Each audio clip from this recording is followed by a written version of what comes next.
My name's Frank Duplessis. I've been involved in the hospitality industry for approximately 20 years. I've run small venues and big venues. I hope that you'll enjoy these bar tips.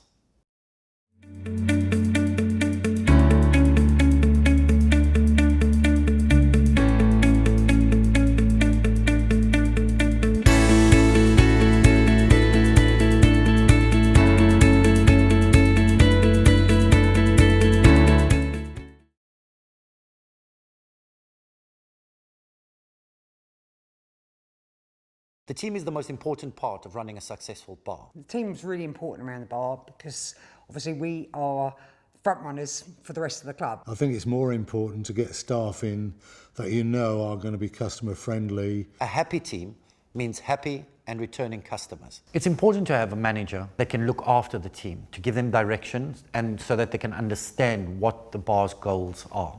A bar manager should be experienced in managing a team, have good product knowledge and seller experience. It's advisable to have a deputy or assistant manager to manage the bar when the lead is away. On average, about 6 staff or volunteers doing various shifts in the week should suffice. But remember, during busy periods, at least 3 people should be on the bar, 1 on the floor if you're doing food. You might even need a cleaner or a bar back. Try to have a team of around 6 members in some sort of rotation. Generally, with the amount of business we do, we find that 3 are generally enough to run the bar. When recruiting volunteers, it's all about people skills. So look at how they interact with people, use body language, eye contact, and if they can hold a conversation, because that's very essential. I'd have someone that's friendly, smiley, and that could just get on with everyone. Ask questions, ask how to do things. We don't expect people to be able to do things the first time they're told. No, can we taught most things, have to pull a pint or whatever. No, it's not essential that they have experience. It's sometimes best to train somebody the way you want them to be trained. No habits mean no bad habits. Ideally, it's good to do rotas 1 month in advance. It shows staff and volunteers that you respect their time and you're less likely to have them cancel or miss shifts unexpectedly. Also, if they want to swap and change shifts, they have time to do it amongst themselves. We speak amongst ourselves and we can cover each other, you know, if we do need to change times on anything or they wanted to switch a shift or, you know, somebody else can cover that for them. People who work the bar need to know when they're working.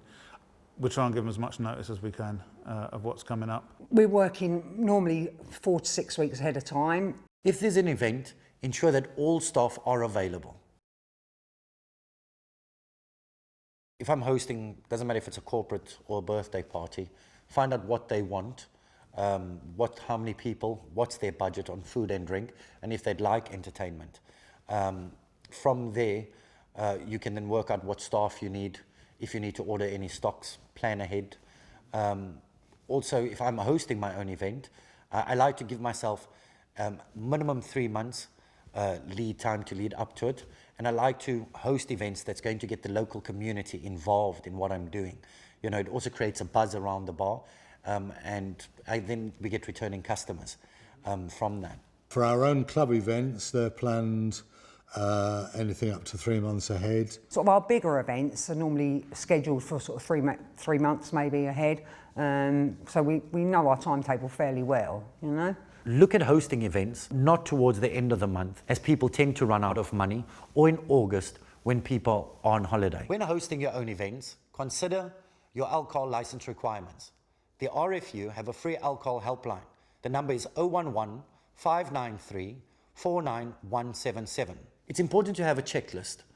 This checklist should be done at least 20 minutes before the event starts. We go through everything, like where everything is on the bar, obviously, what time things are going to be happening, so we know, you know, what we need where. Yeah, so we do a run through. Do a run through from, is the furniture in the correct place? Is the bar easily accessible? Is the bar clean and tidy? Are all bottle fridges and items in the fridges facing the front? Toilets clean, staff clean and ready. And this is the best thing you can do when hosting an event like that, is holding a pre-shift brief. During the event, it's important to make sure that the customer is happy. Also make yourself visible, because if any staff have any questions or any issues, you're the first port of call. When an event finishes, ensure that you always thank the customers. Then you can move them on in a friendly, efficient way so that cleaning can happen up quickly. But also remember, after an event, thank your staff. They'll feel more valued.